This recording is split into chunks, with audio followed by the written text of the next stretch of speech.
And now I'd like to welcome you to EREF science session, How Behavioral Science Fueled a Winning Curbside Composting Program. And I'm your moderator, Liz Bothwell, and I'd like to introduce you to our amazing speakers today. First is EREF Grantee Joseph Sherlock. He's a principal behavioral scientist at Duke University. He leads a team focusing on using behavioral science to bring innovation into civic society. He's also a PhD candidate at the London School of Economics, where he's exploring how behavioral ideas can increase trust in elections and enable pro-environmental behavioral spillovers. His passion in using behavioral science as a vehicle for evidence-based and evidence-generating innovation. And then we also have Lyndsay Gavin. She manages the innovation team at the City of Durham, North Carolina, and she has a background in engineering, public health, and applied behavioral research. She's passionate about environmental sustainability, social mobility, and developing human-centered public programs and policies promoting both of these ideals. And that's enough from me. I'd like to hand it over to Joey to get into the good stuff. Go ahead, Joey. Hey everybody, thank you for coming. Really great attendance here. Thank you for taking some time out of your Monday back after the long weekend.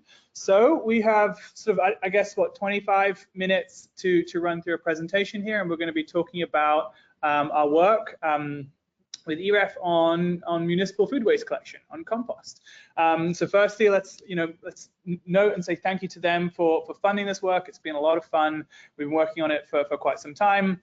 Lyndsay started this project on the Duke side, subsequently moved over to the city side, and has been the pillar all the way through. So we're gonna run through what is really a multi-phased project. We have 3 phases. We're gonna flip back and forth between them. Please do store up some questions. We've got a decent amount of time at the end to chat things through. And with that, let's get going. So composting municipal food waste. Let's start with, why do we do this? Why do we care about it? I mean, the biggest and most obvious reason is environmental. Landfills in the US are the 3rd largest emitter of methane, and a huge amount of global warming and the issues we have as a result of that come from methane. So if we can do something about landfills, or we can reduce the amount of gases that come out, we can take a bite out of this issue. And of course, food waste is a big contributor to what goes on in landfill. Also, we can talk about issues like there are social issues that come hand in hand with this.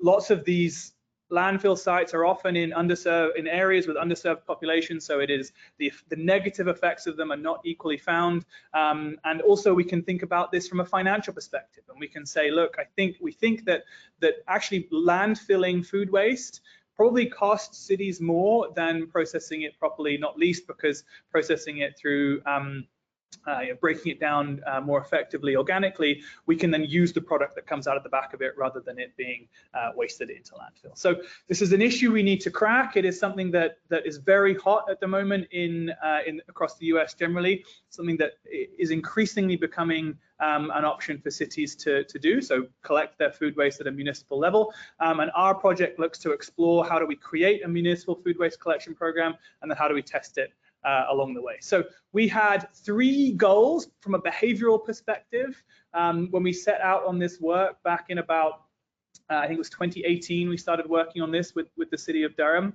The first was to try and build a program that got people to start composting, start sorting their food waste, start collecting it and sort of diverting it from landfill. We wanted to get them to continue doing it, so do it over and over again. It's a continuous behavior, much like recycling, that we need people to do every week, but also probably every day, probably multiple times a day. We need you to be doing this behavior so that at the end of the week you can get the food waste bin collected. And then of course we need people to do it correctly. There are all sorts of issues that we are concerned about, and we'll sort of touch on this as we go along in the presentation, but issues with contamination, putting the wrong thing in the wrong bucket can ultimately make the product that we put out the back end not useful, and can have issues with machinery, etc. So that getting people to compost correctly, getting people to know what goes in the right place is really, really important. So our approach to this, broadly thinking about, our approach to innovation generally is to draw on big pillars. So we take a behavioral science approach to innovation. The first pillar then is behavioral economics, looking to understand how people think and behave, understand what drives human decision making, how do humans actually work, rather than these sort of normative models of behavior that we have had in previous decades. And in this, recognizing that the environment in which someone makes a decision is instrumental to the decisions that they make. So really drawing on that behavioral approach is one of the big pillars that we work with.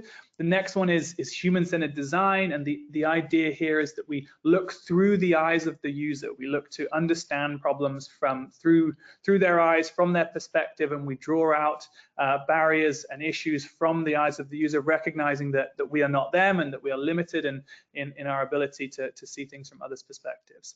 And then, of course, also using human-centered design methods to prototype and iterate as we go along, starting with low-fidelity solutions to the problem and then iteratively improving those solutions over time, getting feedback as we go to the point where we get to something that is hopefully working, is fit for purpose in context.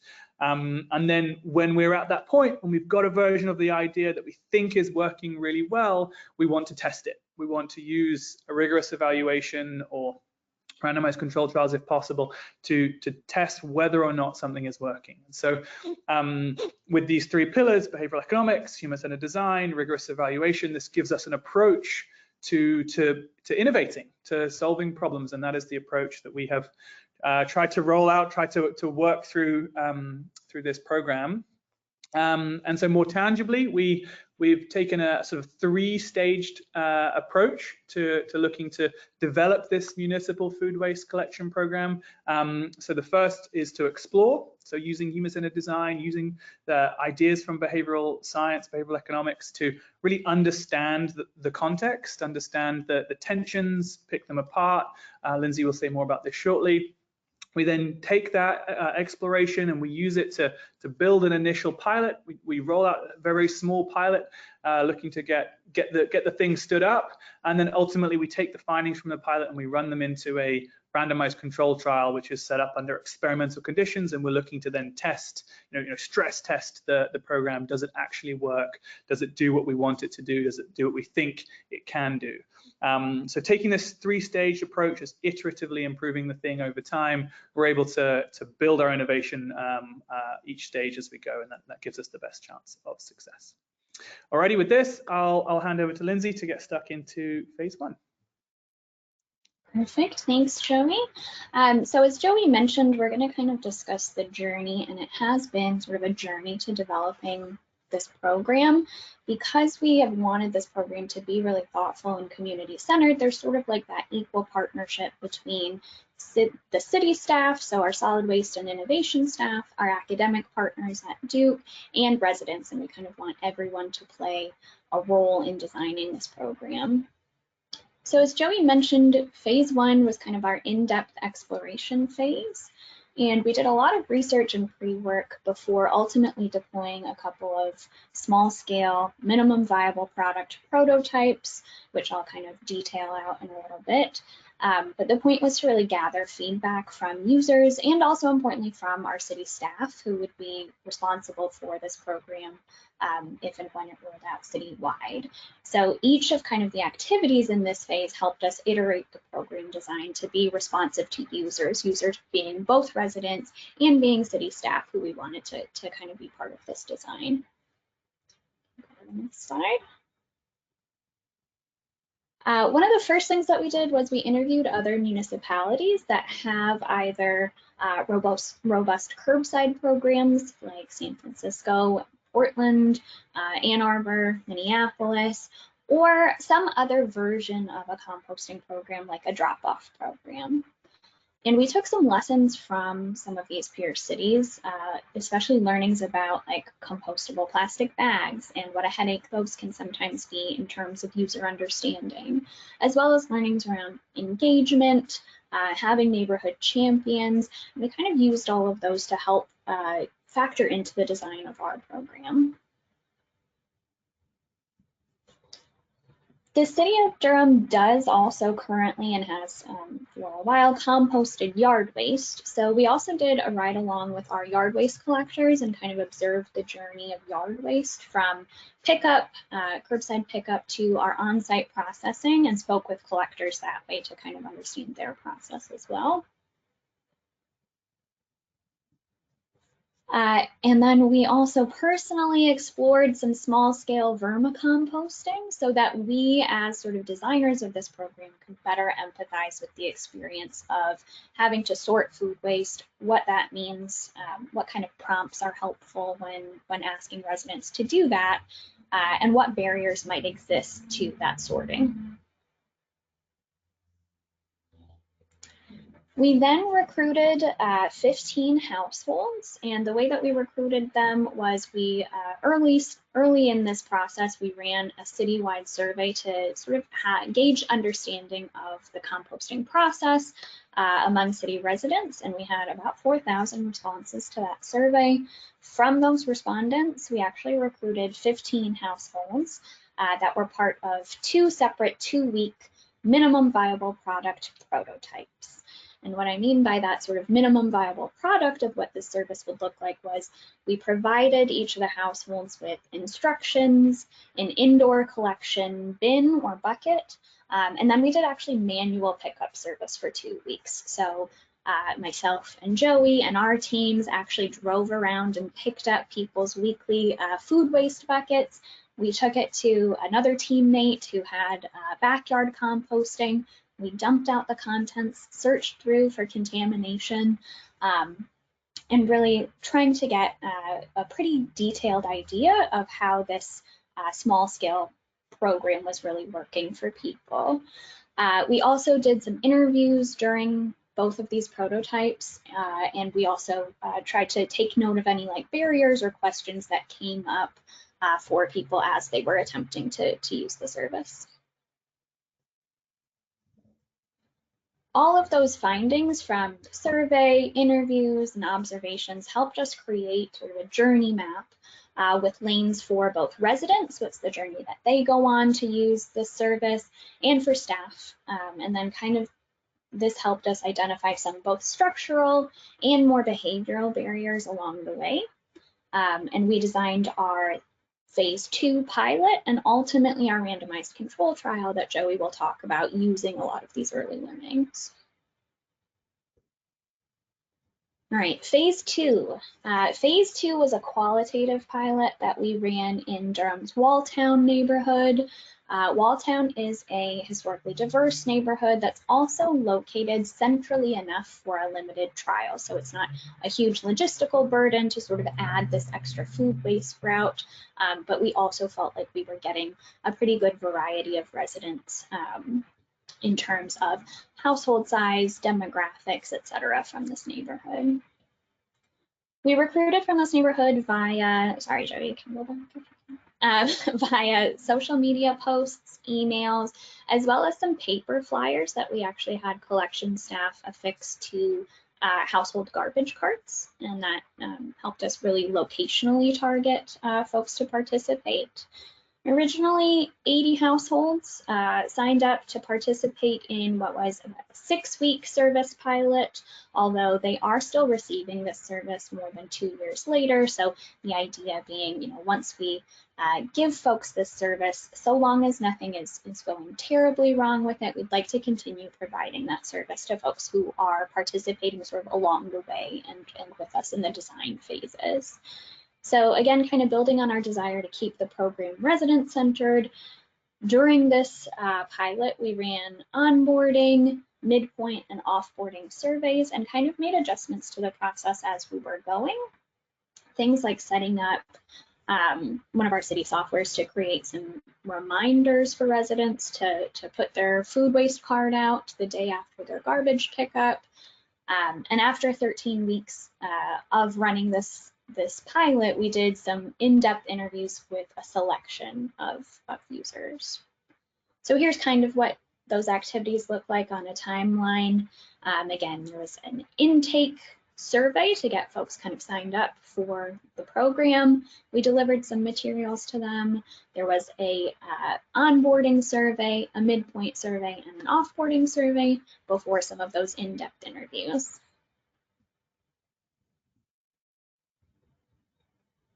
In terms of materials, so every participant was given a countertop bin. We actually gave out 3 different kinds of these bins so that we could also gather some feedback from users on which ones people liked the most, which seemed to perform the best, which ones held up.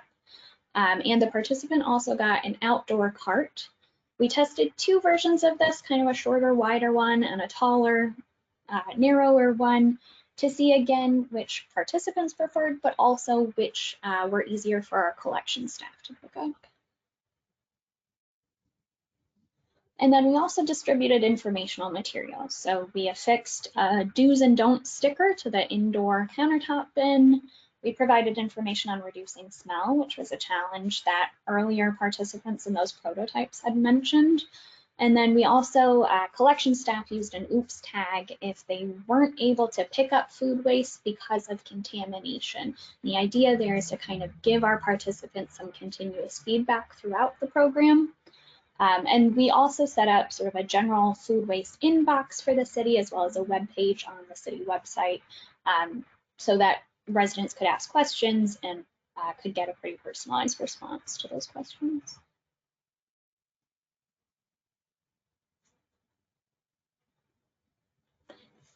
This graph here shows kind of the first 6 months of data from that qualitative pilot. Again, we had intended to send that out for 6 weeks, but decided to keep providing that service. So this is about 6 months worth of data.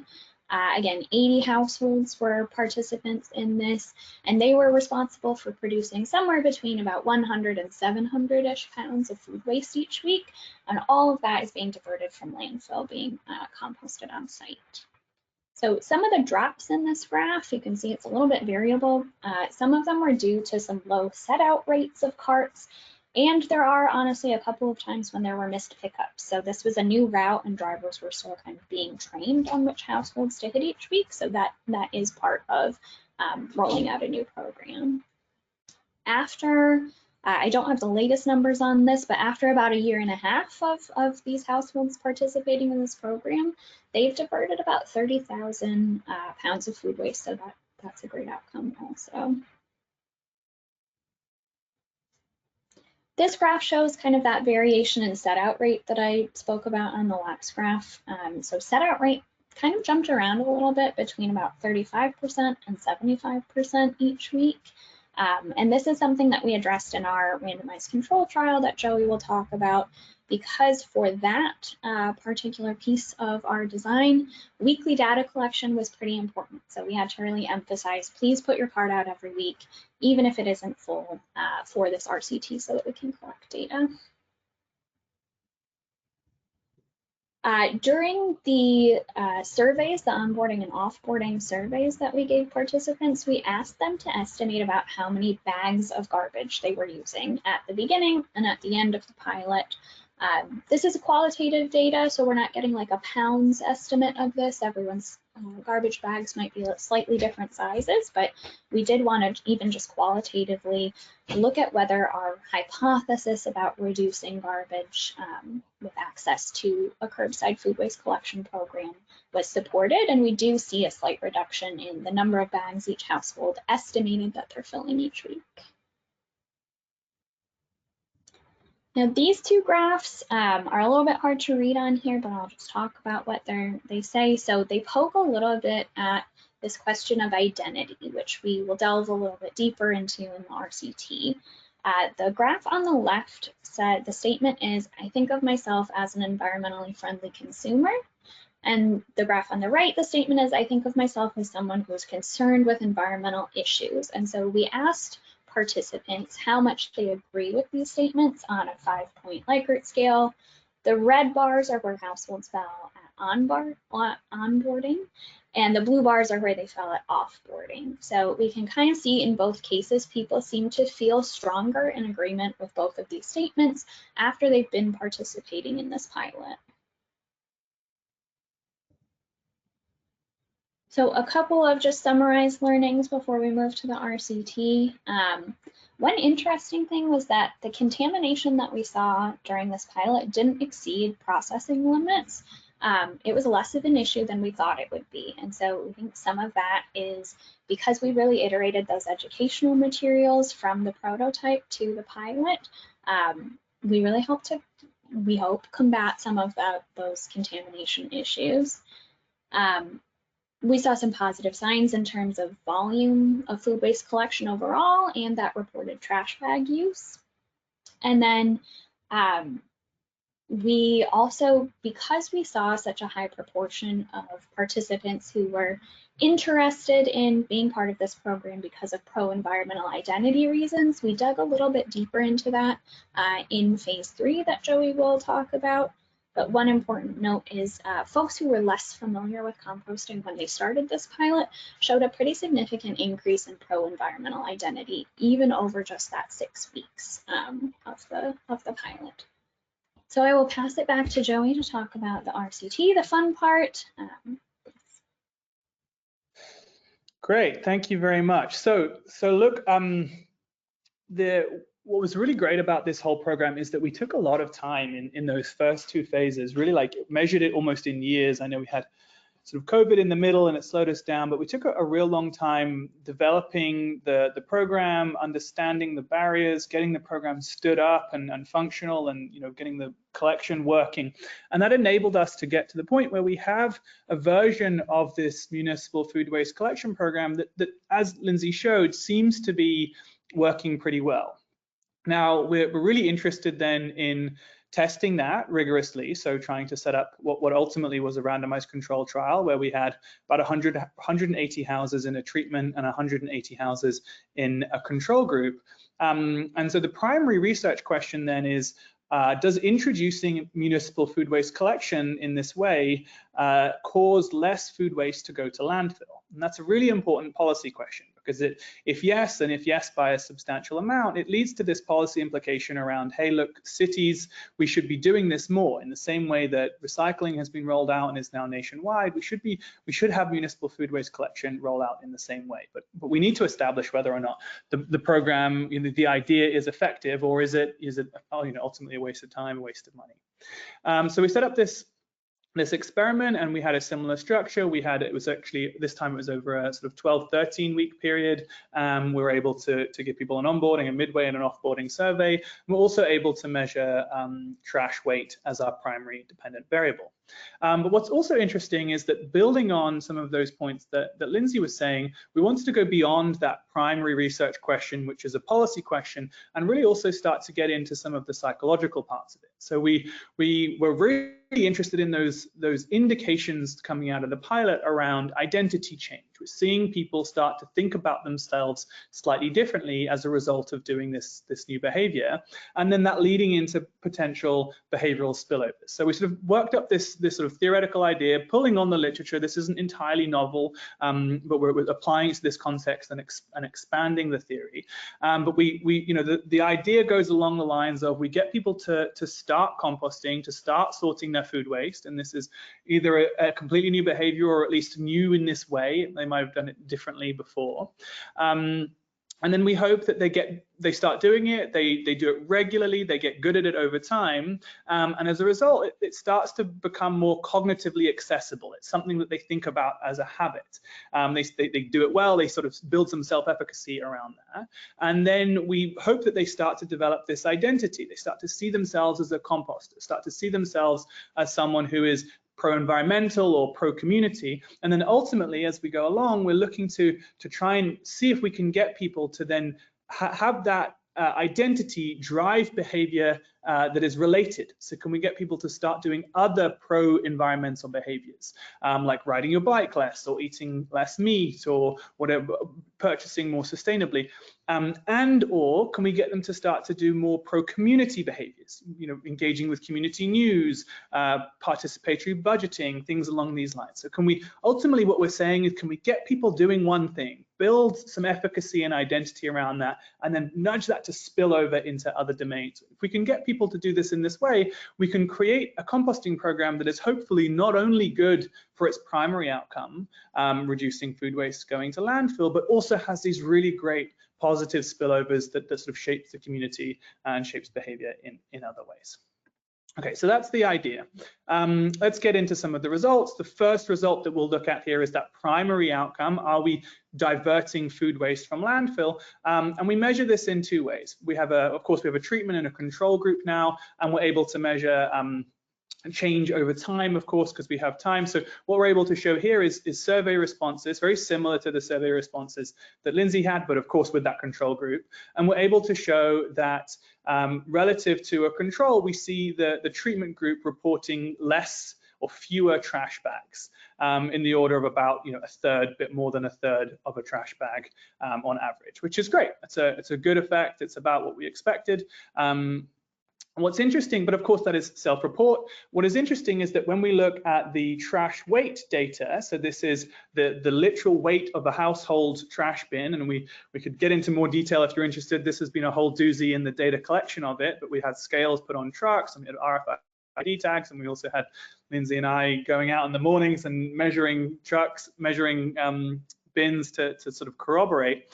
But overall, what we can see is when we look at the data over time and we split between treatment and control, we also see a significant reduction. We think it's significant. We're still working on the analysis here, but it seems fairly reliably significant reduction in trash weight in the treatment relative to the control. So we have data from two different sources here, behavioral administrative data on the left, and then we have survey data on the right, both indicating that on this primary question, does the program reduce food waste going to landfill? It seems yes, is the answer, which is great. It's really, really promising. So that's that first thing we care about.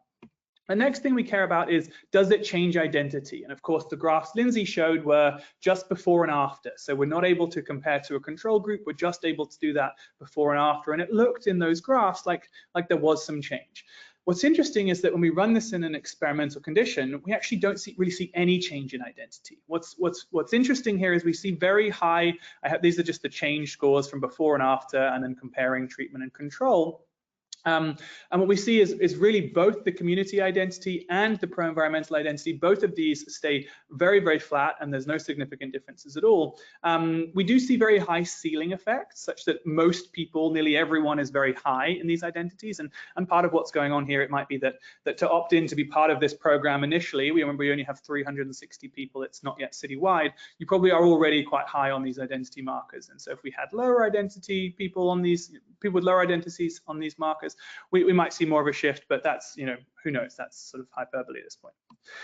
However, what's interesting is, so we do see that primary behavior working quite well. People are sorting their food waste. It is reducing food waste going to landfill. We don't see that identity shift, which we expected, but we do see evidence of positive spillover behaviors. So what we have here is orange is the treatment group, blue is the control group, less is doing the thing more, left is doing the thing less, right is doing the thing more. So we want orange to be going right, and we want blue to be in the middle or going left. And what we see is that there are some really positive input.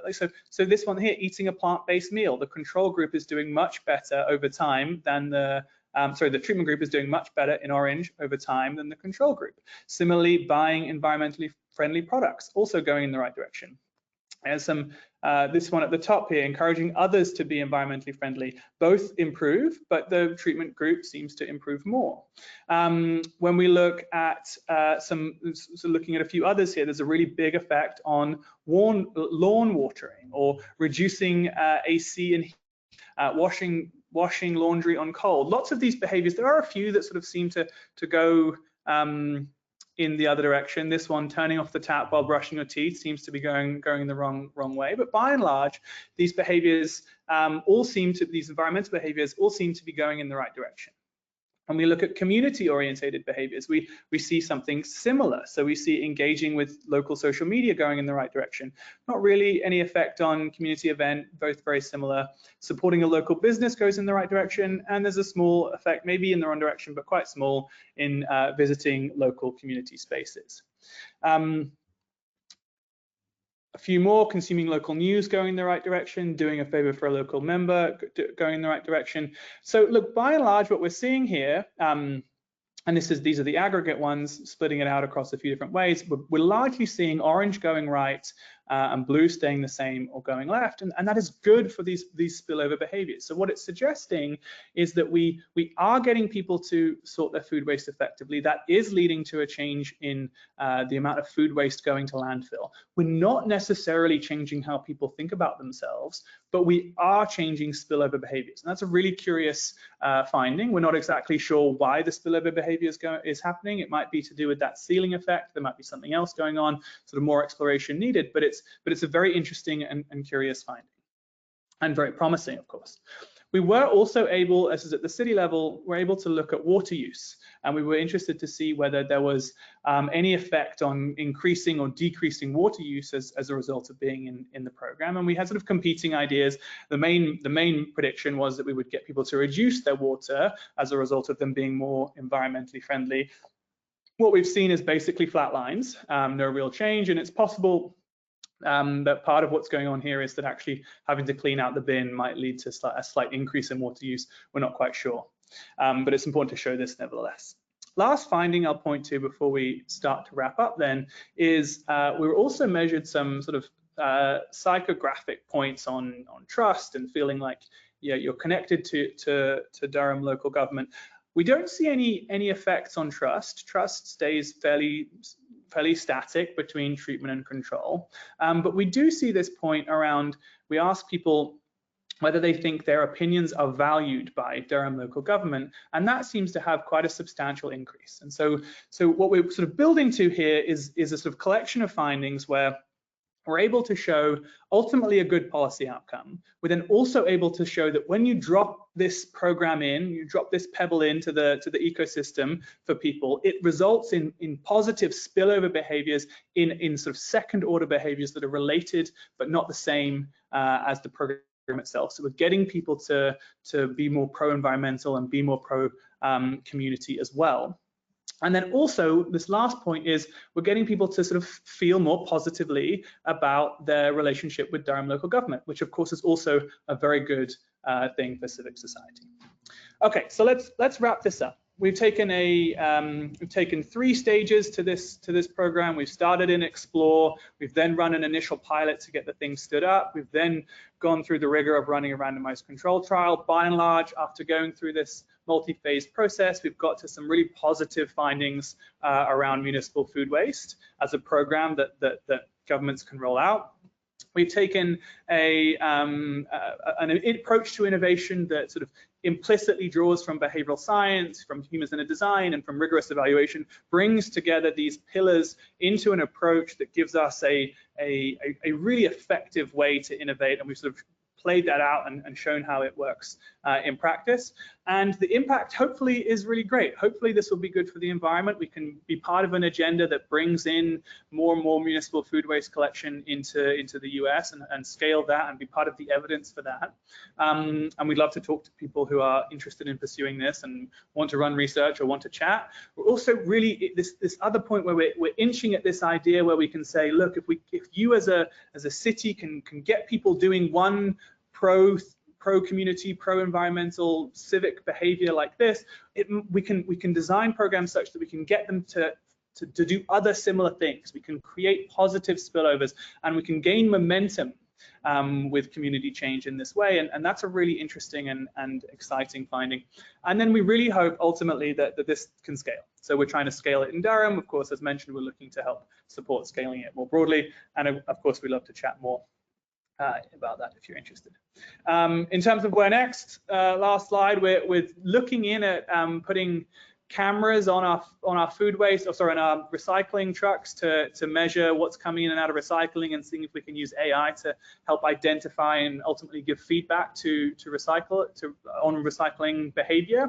We're looking at upstream food waste reduction, seeing if we can prevent food waste before it's even gone in the bin. And we're zooming in on this idea of, this question around does municipal food waste as a program, does it save money for the city? Is it cost effective at scale?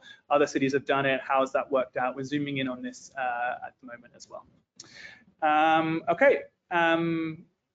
Please do follow up if you have or ask questions, but also feel free to reach out in the future if you have questions. And thank you very much for joining us. Thanks, Joey and Lyndsay. That was awesome. You really gave us a good perspective and overview of that journey of you developing and executing that successful program. Thank you. And I know we've received, well, first we're putting up a poll. We're wondering if you're composting at home. So please fill that in and let us know. We are super curious about that. And I do have a bunch of great questions that came in when folks registered and then during your presentation. So I'm going to go ahead and dive into those. One question that was asked a couple of times was that quite a few people are asked if the campaigns can be done in more than one language. Is translation an important part of participation in a program?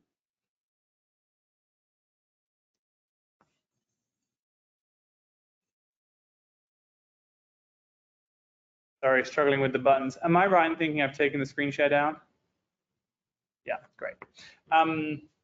Look, I think so, yes. I think we set out to deliberately try and run this in areas of Durham that were representative of Durham, or as representative as they could be. And so that meant that we were doing things with both English and Spanish. I think that was useful and effective. It allowed us to be inclusive. We were also very cognizant of that in the early phases, in the prototype phase and the initial pilot phase. So we've tried to be thoughtful and tried to make sure that we've been doing things that are accessible and with diverse populations.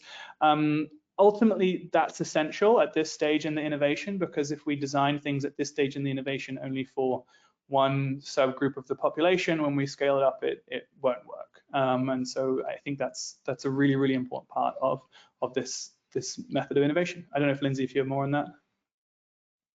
No, I think you touched on what I was going to say, which was we were conscious of this early in the prototype. So we did have a participant who had misunderstood our instructions, and those were translated instructions. So we went back and really tried to hone in on what it was that was not clear or had been mistranslated, and that kind of followed us into the pilot and the RCT. Great, thank you. That makes sense.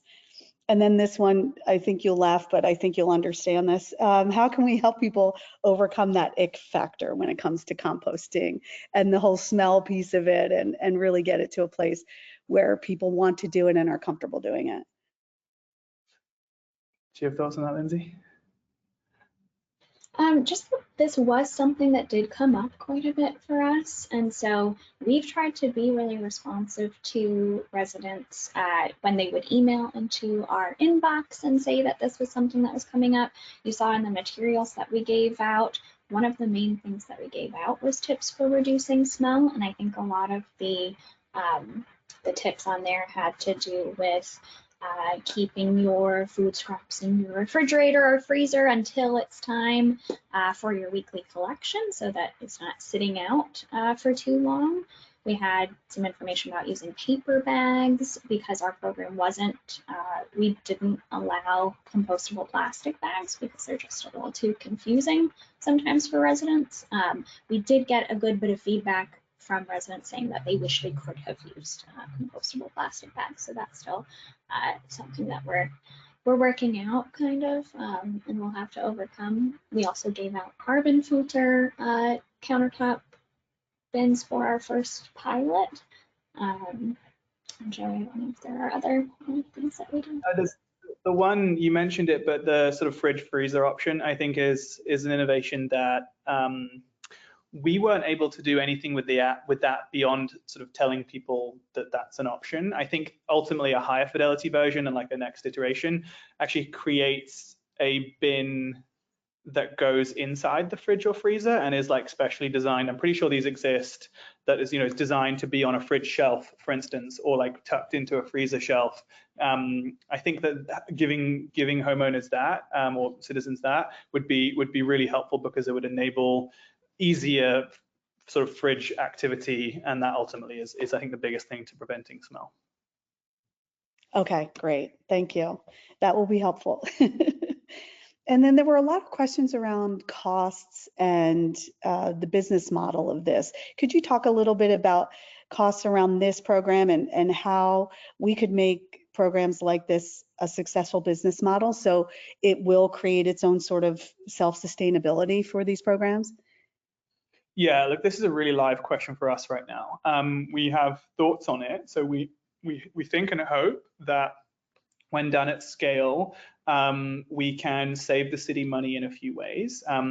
The most obvious one is that we are creating a product with food waste that can be then used in some way. Either that can be used to offset the cost of the processing, or it can be, put back in. It can be sold in a sort of city way, or even given away, but it creates utility in some fashion.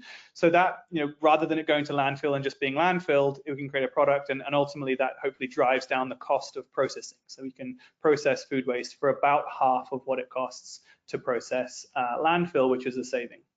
So the more we can divert, the more we save. But there's also this point in that there are some potentially more hidden costs around things like when a truck goes out on a trash collection route, it gets to a certain point and they're not sure whether or not they're going to hit their overall truck limits, and so they have to go in and dump and then go back out and finish the route. So if we can reduce the trash weight at a route level by a decent percentage, we might be able to prevent that sort of double dip, the truck needing to go in and pit stop before going back out, and that saves time, it saves employee time, it saves gas, etc. It also saves wear and tear on the trucks. So there's probably some hidden costs in that. And look, there's also more here we can dig into around looking to reduce overtime costs, etc. But we're really hopeful that introducing the program in this way will save the City of Durham, but other cities money. We're actually currently figuring out the maths on it, so we're doing a little bit of a calculation around the cost benefit. So we're hopeful to, and we're doing that in the context of trying to convince City Council to do this at scale in Durham. So we'll hopefully have something to share on that in the near future.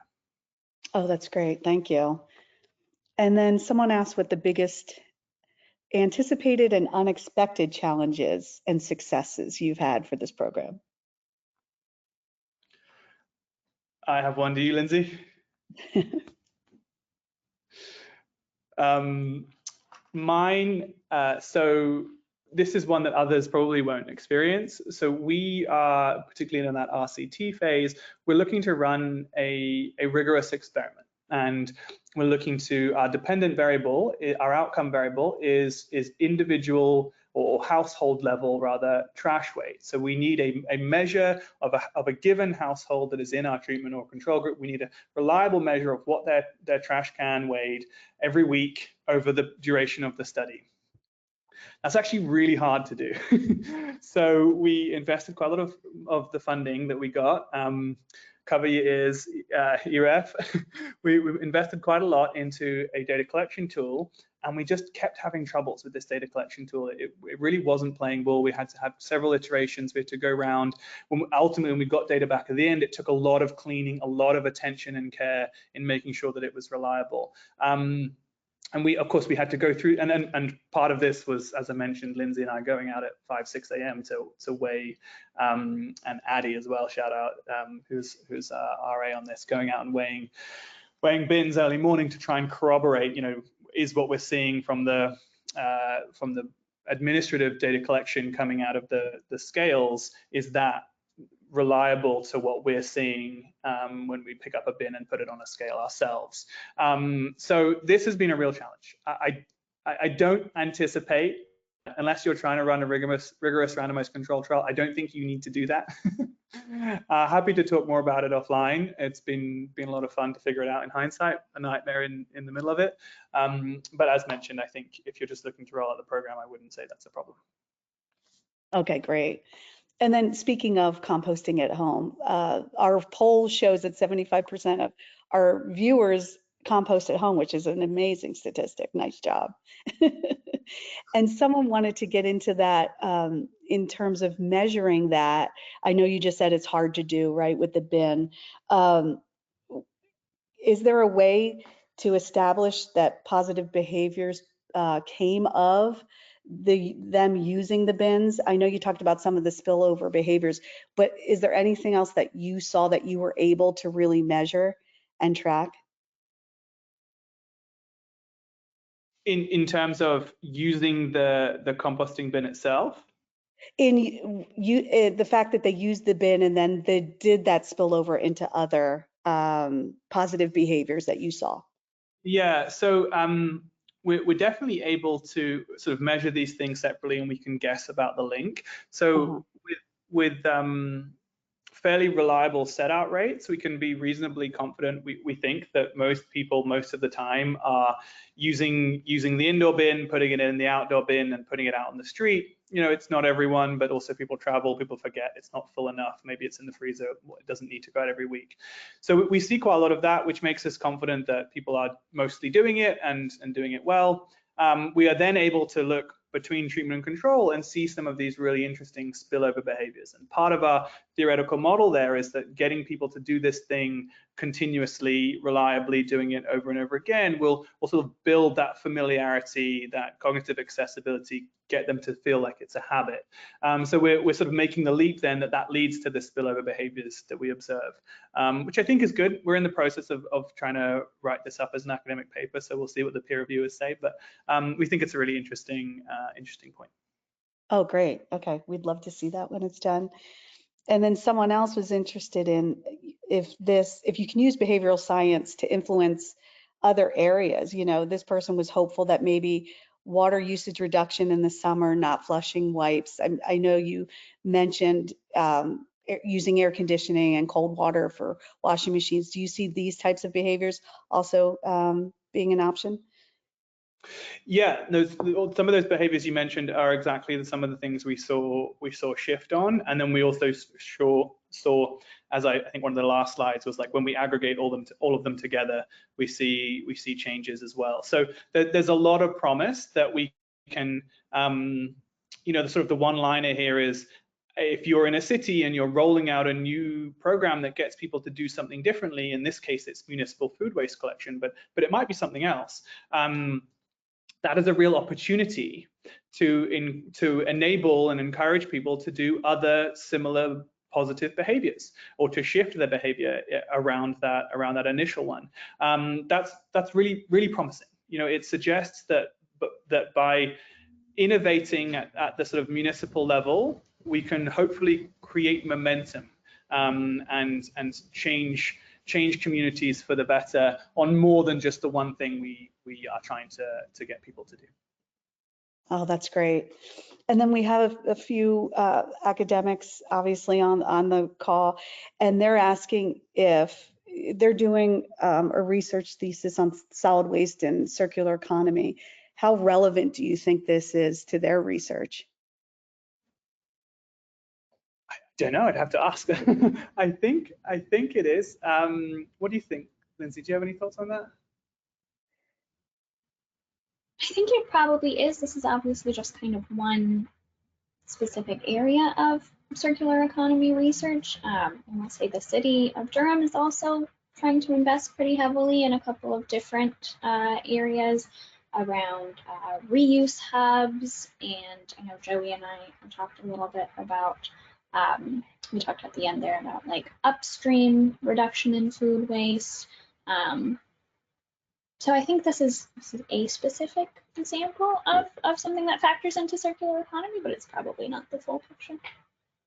One thing that I might say to some of these researchers, if they're on the line, is that we actually have quite a lot more survey data than we have currently analyzed, and definitely more than we've shown on slides.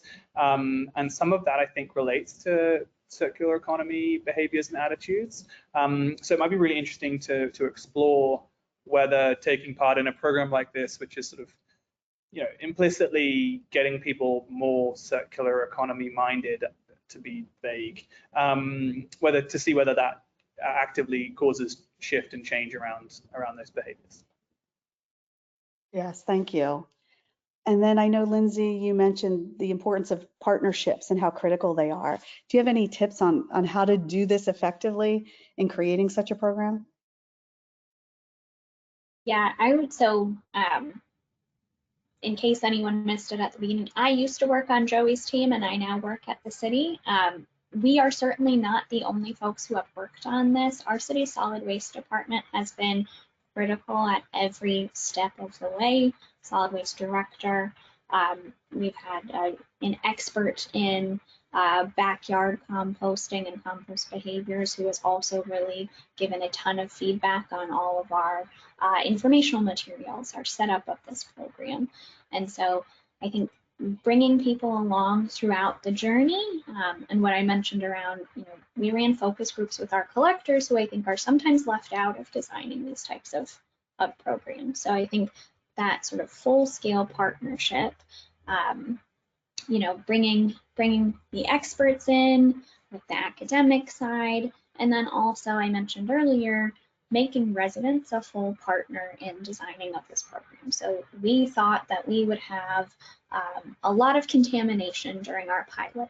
We had already gotten ahead of ourselves and trying to design different games to reduce contamination. How are we going to confront that challenge? And we ended up not seeing contamination in our pilot phase. And so I think being able to go back and change your assumptions, or at least being open to amending some of the assumptions that you might go into designing a program with, has been really key. But just making sure that all partners feel like their voices are heard at every stage of the program has been really great for us. I might echo this and say, look, I think the best innovation is multidisciplinary.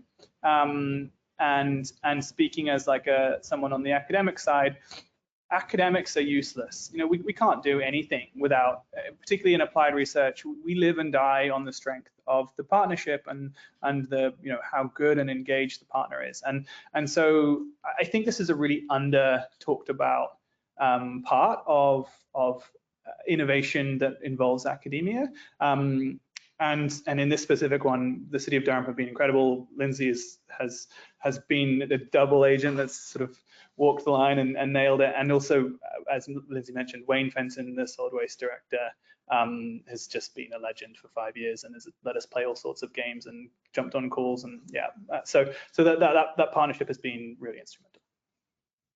Oh, that's great. And I think you both gave great advice on how to do that and to be open-minded. That's huge.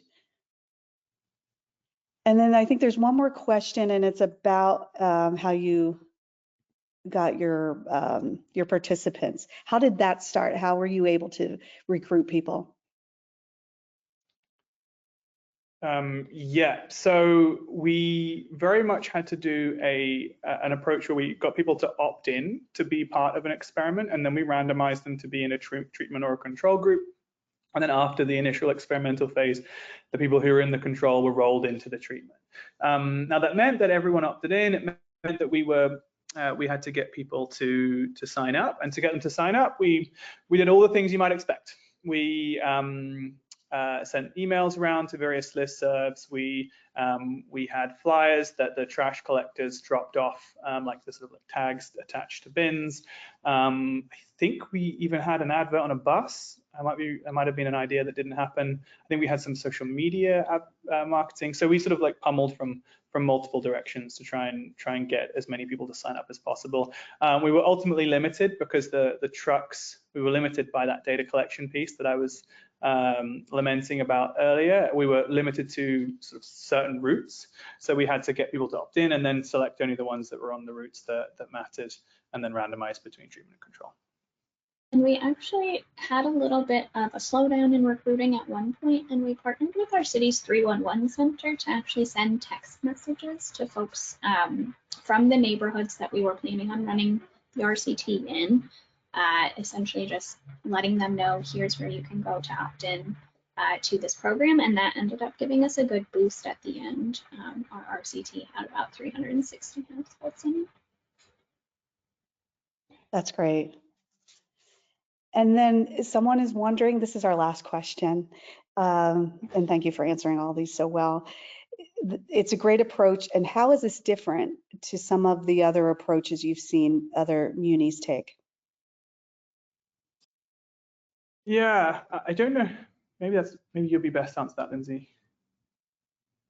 It's taken a good bit longer than some other places. I think that trying to be really thoughtful and responsive has meant that we've sort of like stretched out the timeline a little bit from what we maybe originally had anticipated being a farther rollout. Of course, Joey mentioned COVID happened in the middle of one of our stages. We had a couple of other kind of setbacks that extended the timeline, but I think kind of what we've been talking about throughout this, the theme is like making residents a partner in design and making collection staff a partner in design. And so I think that is a little bit different than maybe traditional local government program rollout, where local government, the institution, is designing a program and giving it to residents. I think this was a little bit more of a two-way communication between the two. Thank you for that. And thank you both. This has been amazing. And really, we want to thank you, Joey and Lyndsay, for sharing all of your time and expertise. And thanks for everyone who was watching for joining us today. And on a related subject, I just want to let you know that our next science session will discuss the results of a recent survey of composting facilities, which was conducted by EREF in partnership with the U.S. Composting Council. So please look out for an email with that reg information soon. And then speaking of emails, you'll also be getting email from EREF through GoToWebinar soon. And we just ask that you complete the brief survey, and then you can download your certificate of attendance. And we appreciate all of your feedback because it really does help us improve our future science sessions. And you can download the presentation, and Joey's contact information is in there because I think people might have more questions as they rewatch this, Joey. So hope it's okay if they reach out to you for more specifics. Awesome. Well, thanks again, everyone, and enjoy the rest of your day. Thanks, team. Bye.